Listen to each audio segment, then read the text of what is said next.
स्वस्ति श्री लक्ष्मी नारायणाभ्यां नमः।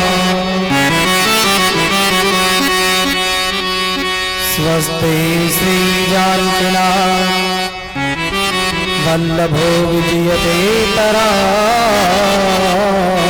नमः।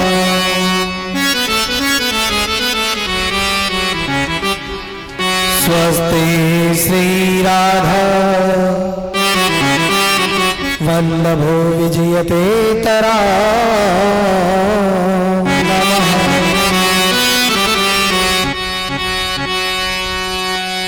ॐ वक्रतुण्ड महाकाय कोटि सूर्य समप्रभा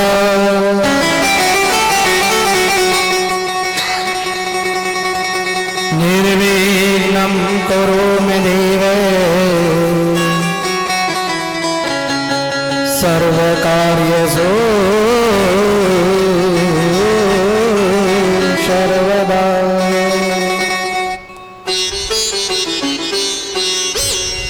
या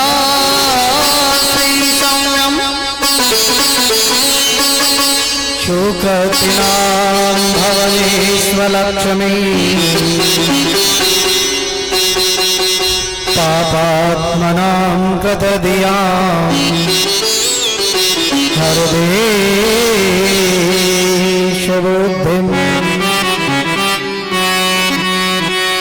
श्रद्धां शतां कुलजन् प्रभवो सुलज्जां तां त्वागतासं परिपाल्य देवि विश्वम्।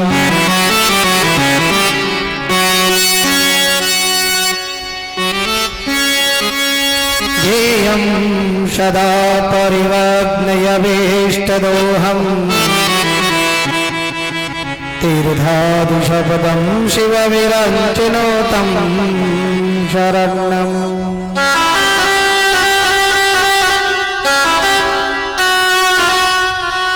भरतारती है प्रणंत पाल भवाब्धिभूतं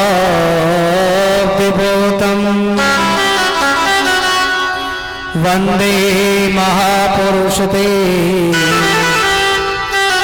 चरणारविंदम्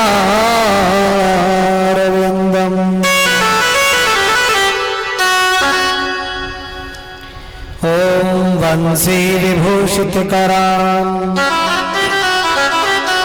नवनीरदाभं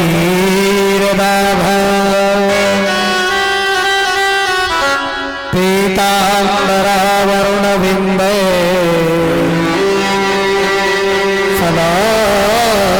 फलाधरोष्ठ पूर्णेन्दुसुन्दरमखादर विन्दनेत्रः कृष्णात्तरं किमपि तत्त्वमहं न जाने नारायणं नमस्कृतं नरं चैव नरोत्तमं देवी सरस्वती व्यासं ततो जयमुदीरये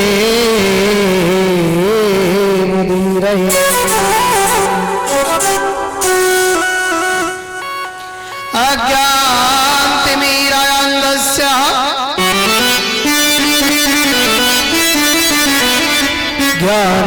ज्ञानाञ्जनशलाकया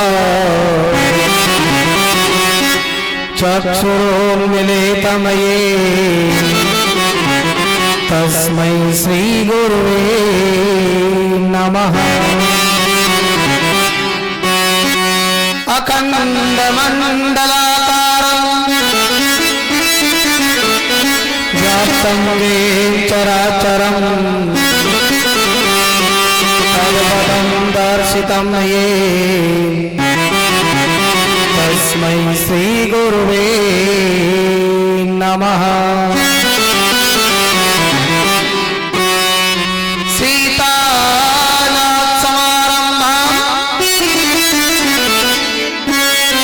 रामानंदयार्य मध्यमाम् अस्मदाचार्य पर्यन्ता वन्दे गुरुं परम्पराम्। जय जय श्री राधारमण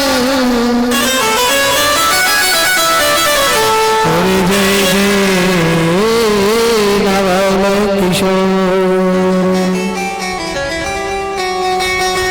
जय जय गोपी चित्तचोर प्रभु जय जय माखन चोर। राधे तू मेरी स्वामिनी और मैं राधे जो खुदा जन्म जन्म मोहे दीजियो श्री वृंदावन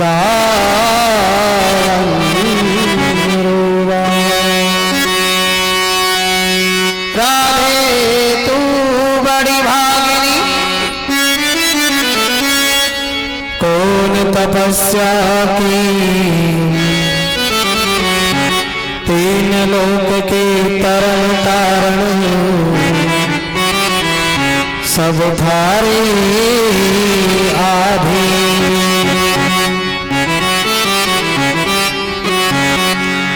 हो श्याम नाम मीठो घणो कितना मीठा है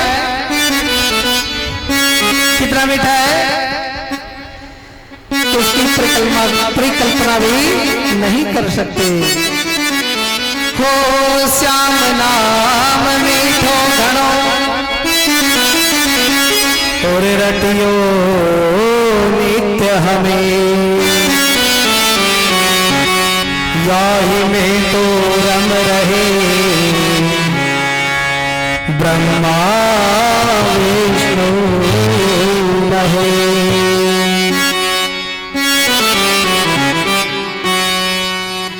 अटपट छवि श्याम की और झटपट लखे न को, जो मेरे श्याम को झटपट लखे। तो प्यारे कैसे दर्शन हो? तो प्यारे झटपट दर्शन हो।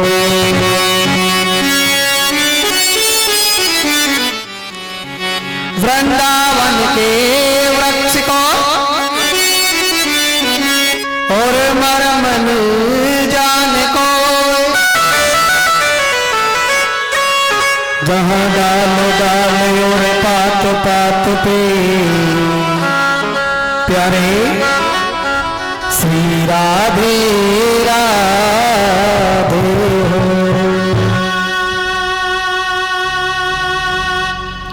आइए सभी भक्त प्रेमी समुपस्थित भागवत भक्त, भगवत रसिक जन, भगवत धर्म जन, भक्तिमयी शक्तिमयी मातृशक्ति ही भगिनी बंधु बांधव इष्ट मित्र बाल गोपाल समस्त भक्त प्रेमियों को, समस्त बस्ती वासियों को पंडित कुलदेव भारद्वाज की प्यार भरी श्री राधे राधे। आइए भगवान की सप्तम दिवसीय इस महानुष्ठान में द्वितीय दिवस में समागम करते हुए सर्वप्रथम परमपिता परमेश्वर पारब्रह्म परात्पर अखंड आनंद सचिदानंद स्वरूप आनंद गण आनंद वृंद गण कंदर्प दर्प दलन पटियान निर्गुण निराकार सगुण साकार एवं भारतीय वांग्मय की मुकुटमणि श्री जानकीनाथ जी एवं श्री युगल किशोर के पाद पद्मों में सर्वप्रथम नमन करते हैं, वंदन करते हैं, प्रभु का अभिनंदन करते हैं। सर्वप्रथम अपने जिह्वा का रसास्वादन करते हुए दिव्य दिवस की इस भव्य और दिव्य महा समागम में प्रवेश करते हैं। सबसे पहले अपने तन को, अपने मन को और अपनी वाणी को पवित्र करते हुए द्वितीय दिवस की भव्य और दिव्य समागम में एकाग्रचित भाव से अपनी उपस्थिति दर्ज करवाने का प्रयास करें। जय श्री राधे, जय श्री राधे। तो आइए सभी मेरे साथ तालियां बजाएंगे और मेरे साथ बोलिए क्या? और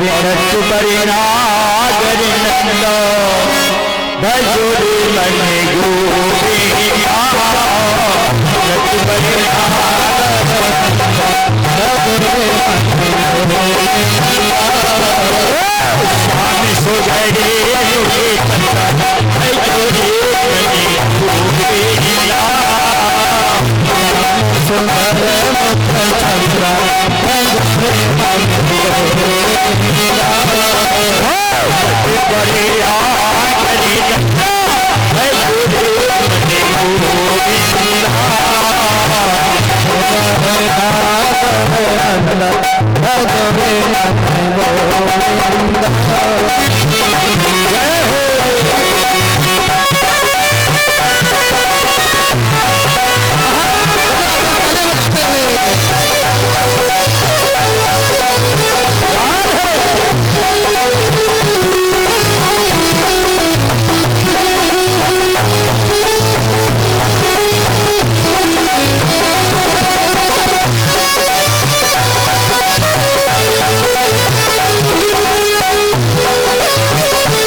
भगवान की है आरती,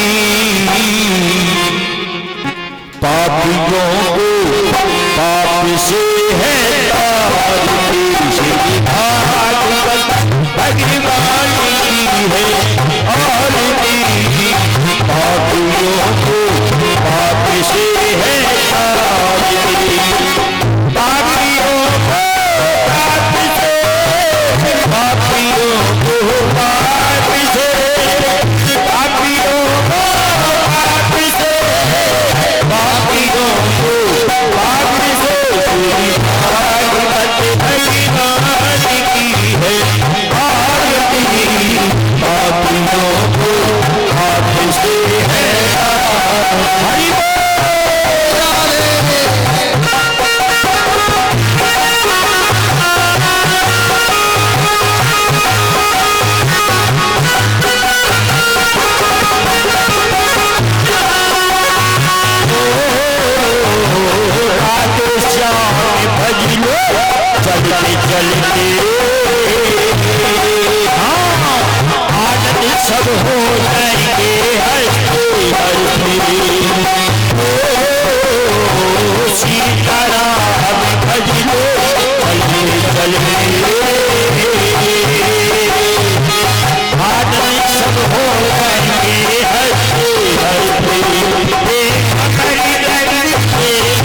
ये काम, क्रोध, मद, लोभ, मत्सर, अहंकार,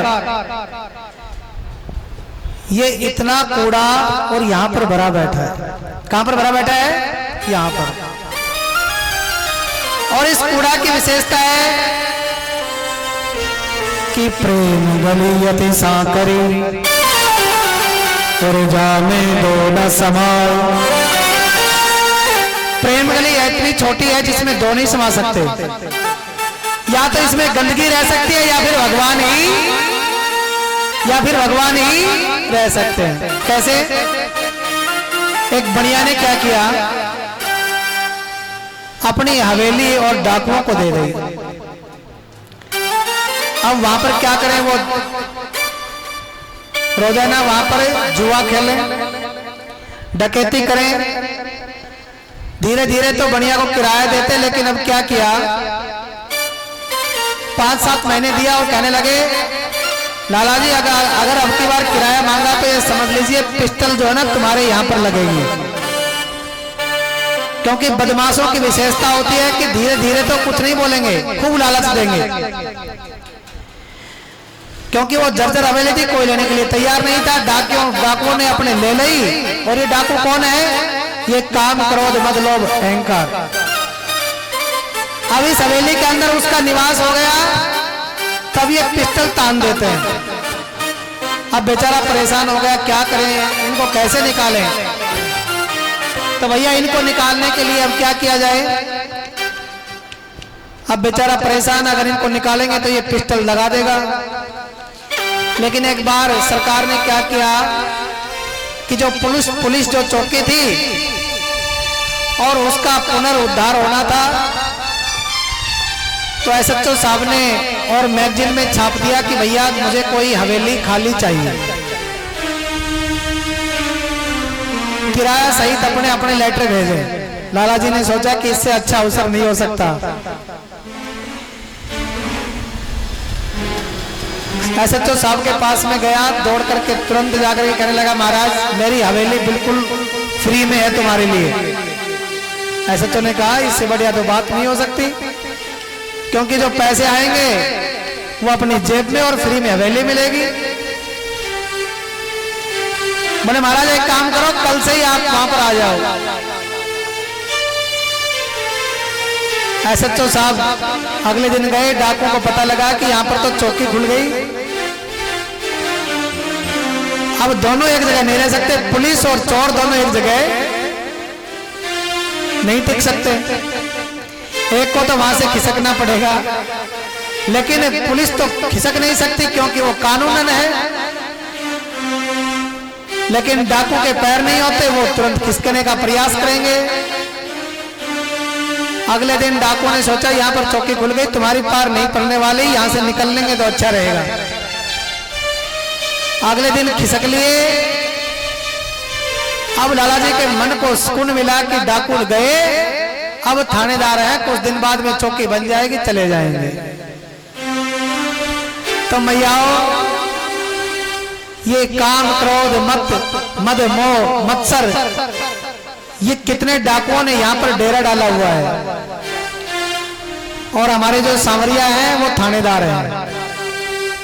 और थानेदार का इस सुंदर से भवन में प्रवेश होगा। ये भवन कैसे बना है? चिति जल गगन पावक समीरा, पंच तत्व रचित अधम शरीरा। इस अधम शरीर के अंदर थानेदार का जब प्रवेश होगा तो अपने आप लुटेरे भाग जाएंगे। जिस प्रकार से दीपावली पर लक्ष्मी पूजा करते हैं, जब लक्ष्मी पूजा करते हैं तब सारी गंदगी को बाहर फेंकते हैं। शाम को दीपक प्रज्वलित करके लक्ष्मी की उपासना करते हैं कि अब मां भगवती आने वाली है। तो इसलिए सबको अपना अपना भवन को साफ करना पड़ेगा। और साफ कैसा करना पड़ेगा? क्योंकि बुहारी निकालनी पड़ेगी। बताओ कौन कौन निकालेंगे? सभी निकालेंगे। हमने आंगन नहीं बुहारा, चंचल मन को नहीं संवारा, कैसे आएंगे भगवान, कैसे आएंगे भगवान, कैसे आएंगे भगवान, कैसे आएंगे भगवान, हमने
मन हो तो रघुनंदन सबरी के घर आते, मन हो मेरा रघुवर शिवजी के आते, मन हो तो रघुनंदन सबरी के घर आते, शिवजी के घर आते, शिवजी के घर आते, ससुर की बात पकड़ कर साग में घर आते, की और शाम की बात पकड़ कर साग में घर आते,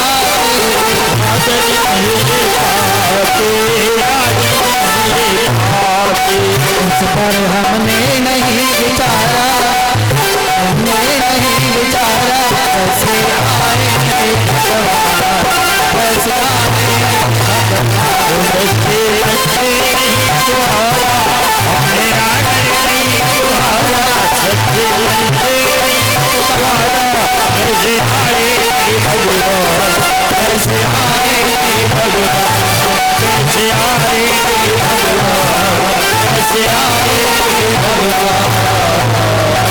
बोलिए भक्त वत्सल भगवान की जय हो। सोनक जी महाराज ने कहा कि देखिए भक्ति महारानी जागृत हो गई, लेकिन एक बात बताओ कि इससे कैसे कैसे पापों की मुक्ति हो जाती है कि जिसने जीवन में पाप के अलावा कोई दूसरा काम ना किया, अत्याचार, दुराचार, भ्रष्टाचार, पापाचार। तो सूची कहने लगे कि जीवन पर्यंत के पापों का तो नाश हो जाता है कि कोई मरे हुए पापों का भी विनाश होता है। तो कहने लगे सूची महाराज, अत्र दे कीर्ति श्याम इतिहास पुरातनम यस्य श्रवण मात्रेण पाप हानि प्रजायते। हे ऋषियों, तुमको एक बड़ा सुंदर पावन पवित्र इतिहास सुनाता हूं। तुंगभद्रा नदी का एक तट है। तुंग का अर्थ होता है शरीर, भद्रा का अर्थ होता है कल्याण। वहां पर एक आत्मदेव नाम के ब्राह्मण रहते हैं। आत्मदेव जी जितने सुंदर सुशील विद्वान हैं, उसकी पत्नी उतनी ज्यादा क्रूर है। अब देखिए क्या हुआ,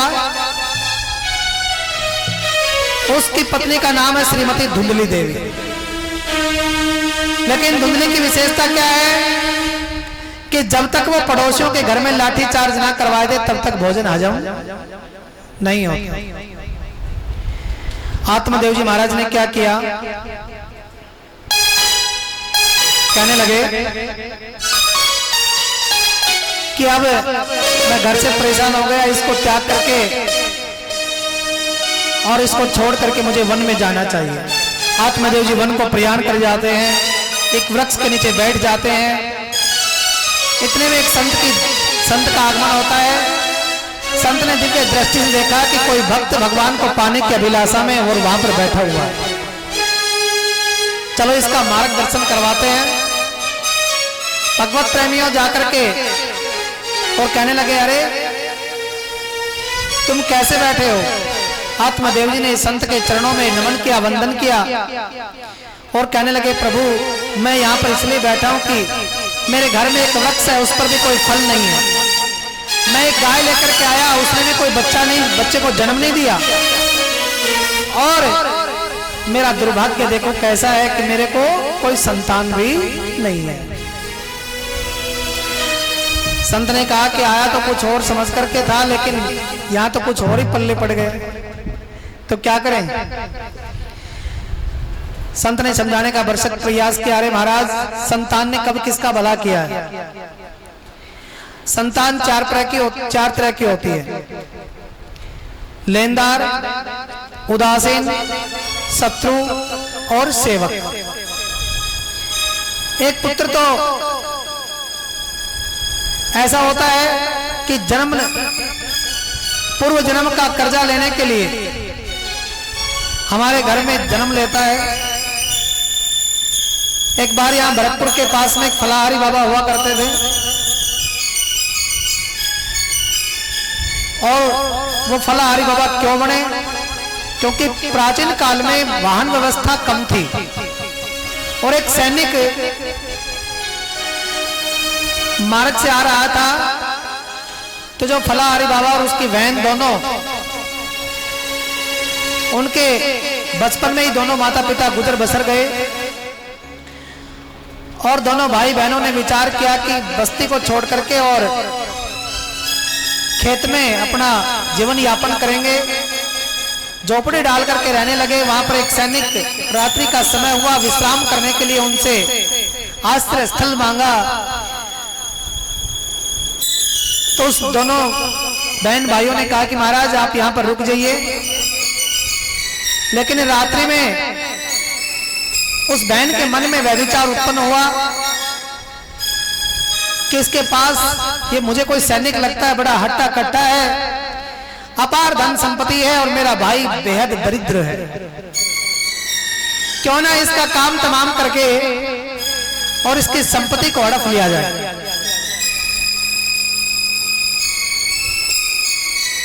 भाई से बताने लगी, भाई हम संपत्तिवान हो जाएंगे, रात्रि में सैनिक सोएगा और इसको मार दे। भाई ने मना कर दिया, तो मूर्ख है, मैं ये